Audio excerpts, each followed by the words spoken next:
Magandang araw po sa inyong lahat mga kababayan at welcome back dito po sa ating munting channel Pinas News Review, kung saan re-reviewin po natin ng mga mahalagang balita dito sa Pilipinas. Mga simpleng komento sa mga issue dito sa Pinas. At eto nga mga kababayan, kapapasok lang. Grabe to, napahiya PBBM Garcia, walang nagawa sa matinding pinakita ni BP Sara. Nako, yan po ang ating alamin mga kababayan mula po rito kay News PH. Yan, nasa description po ang full video link ng video ito. Subscribe na po kayo. At kung bago ka pa lang at di pa po napag-subscribe sa ating munting channel, please don't forget to subscribe at i-click na rin po ang bell notification para updated po kayo sa lahat ng ina-uploads nating reaction video. So ito na nga mga kababayan, bago po nating simulan itong panoorin at bigyan ng komento ang video ito. Eto, may papakita lang po ako. Gusto ko lang pong i-share ito, kasi papalapit na po yung SONA. So, ito po ang pinag-uusapan at trending ngayon sa social media. Nako. Yung pondo na gagamitin, sa pagkain. Ito mula po ito sa JME News Online. Ikumpara lang po natin yung nakarang administrasyon at yung administrasyon ngayon. Kung saan po sila nagkakaiba in terms of delivering SONA. Lalo na po dito sa mga expenses, sa SONA. So dito po kaya, eto, unahin po natin, kaya government to spend around 2 million for food on SONA 2024. House Secretary General says. Yan po mga kababayan, pero binawi po nila yan. At ngayon po ay sinasabi nila na hindi lang naman daw pagkain ang 20 million na yan. May iba pa silang gagamitan bukod po sa pagkain. So ito mga kababayan, ito naman po, ito dito na part, sa politiko.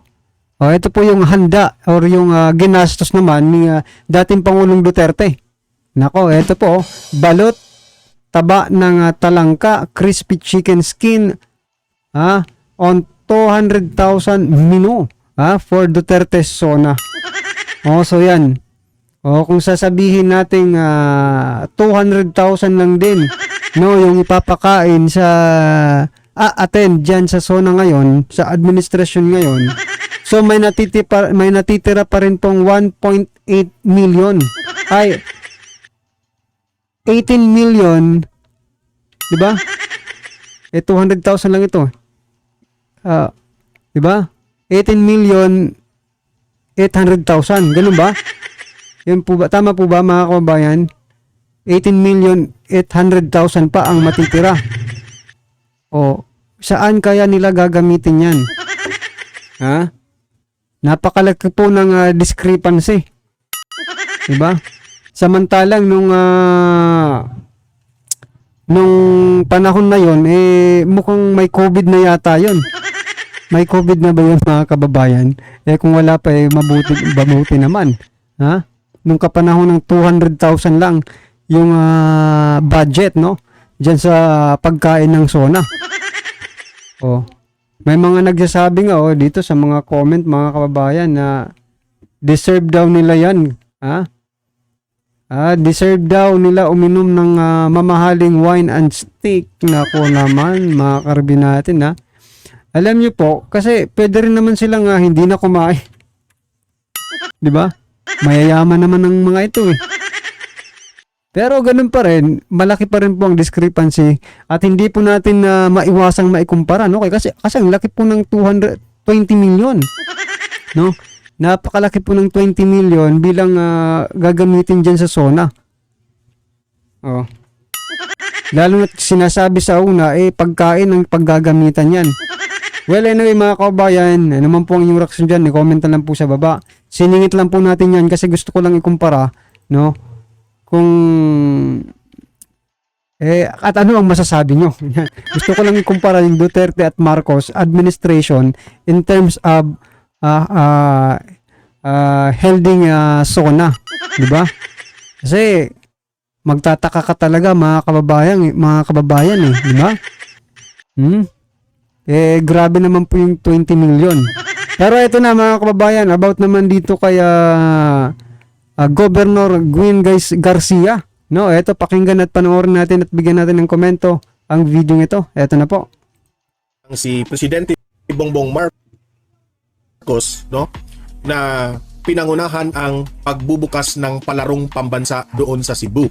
Ngunit si VP Sara, issue kasi ngayon na umiwas ito na maka-join dito sa opening. Kasi present doon itong si si Governor Gwen Garcia. Okay? At nandun sinang dalawa ni Mr. President Bongbong Marcos, no, nag-opening doon sa palarong pambansa. Ngunit nakapunta pa rin si VP Sara sa Cebu. Maraming nagsasabi na umiiwas raw itong si VP Sara. Okay? Pero may iba palang pinuntahan itong si VP Sara dito sa palarong pambansa. Magre-real talk tayo dito. Sa tingin ko, ang basa ko dito, hindi nakapunta si VP Sara sa opening ng palarong pambansa kasi ayaw niyang makipagplastikan kay Governor Gwen at ni PBBM. Diba? Bakit iniiwasan niya si Governor Gwen? Kung matatandaan natin, last week ba, pumunta si PBBM dyan sa Cebu. Ano yung mga pinagsasabi ni Governor Gwen patungkol sa kanyang statement, sa kanyang speech? Diba? Kung matatandaan natin, sabi ni Governor Gwen na kung failure yung ating unity, yung mga unity, pinupuntirya na talaga si VP Sara at that time. He was talking about unity raw. At saka, nagpasipsip at nagpabida kay PBBM. Nasabi niya, ang tunay na unity, nandito ang Cebu na willing raw. So yan mga kabayan, sabagay, governor po siya ng Cebu. Pero marami pong nagko-comment, no, na hindi naman daw lahat maaring doon po ang kanilang governor, pero hindi naman po lahat siguro ng tao diyan sa Cebu ay, 'di ba? Naniniwala kay Governor Gwen Garcia, 'di ba? May mga against din po. At yung nga po ay mga nagko-comment po sila, no? Na hindi nila suportado. 10 sa kanilang pamilya hindi po suportado yung mga pinagsasabi ni Governor Gwen Garcia, mga kababayan.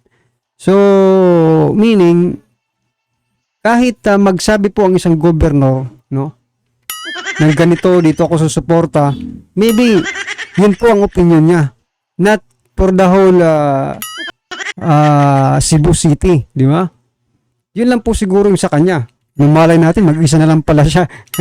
Mag-isa na lang pala siya, or yung pamilya na lang niya yung naniniwala. Di ba?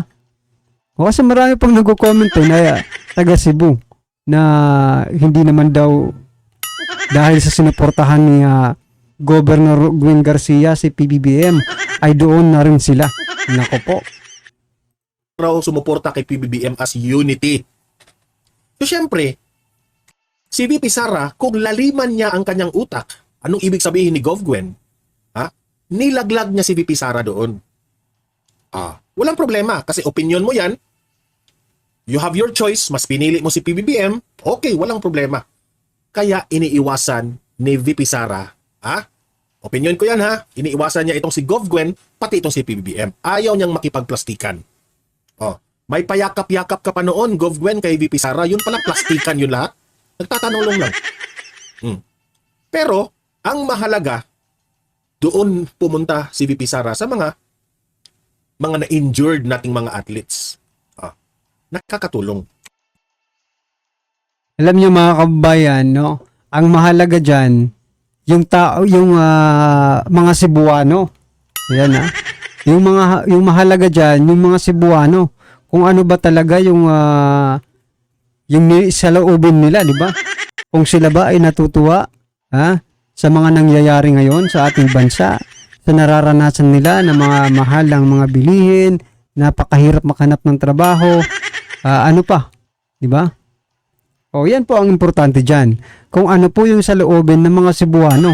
Hindi naman kasi si Governor Gwen hindi niya naman na-experience yung masang Cebuano, yung talagang nasa di ba? For example, tayo, di ba? Hindi naman nararanasan ng ating mga governors kung ano po ang nararanasan natin na hirap. Kasi sila po, ay may pera po sila. Diba? Mabibili po nila lahat ng gusto nila at maibibigay po nila lahat ng pangangailangan ng pamilya nila. Diba? Pero ikaw, nanonood yun, Cebuano. Diba? Kahit hindi Cebuano, buong bansa na. Kung saan man umabot ang video nito. Diba? Oh. Kung sabihin ba ng mayor, congressman, governor ninyo na ako ay para kay PBBM, yun din ba ang ano ninyo kahit hindi? Diba? Kahit hindi hindi mo gusto pag sinabi ng governor, mayor at congressman, yun na rin, doon ka na rin dahil sinabi nila. Diba? Hindi naman ganun ang nangyayari. Ha? Alam ko, matatalino po tayong mga Pinoy. Diba? Matatalino po kayo. At kung ano man po ang nasa isip ninyo, ganun rin po ang nasa isip ko. Hindi yung mga pa-opening na yan eh. Okay yan. Celebration yan. Opening, okay yan. Pero si VP Sara, alam niya na, pwede man ya pumunta ako doon, pero okay na yan. Nandiyan na yung presidente na yan. Dito na lang ako sa mga atleta natin na medyo kasi it's so sad na ikaw ay ilang taon mo yung pinaghandaan, no? Ilang months mong pinaghandaan na sasali ka sa kompetisyon ng palarong pambansa.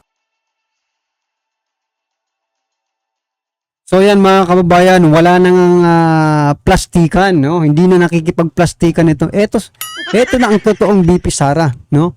Kasi noon nung hindi niya pa nandun pa siya sa ano, 'di ba? Sa gabinete ni PBBM. Talagang pigil na pigil siya sa mga gagawin niya, sa mga ikikilos niya. Talagang kailangan pa rin pumabor.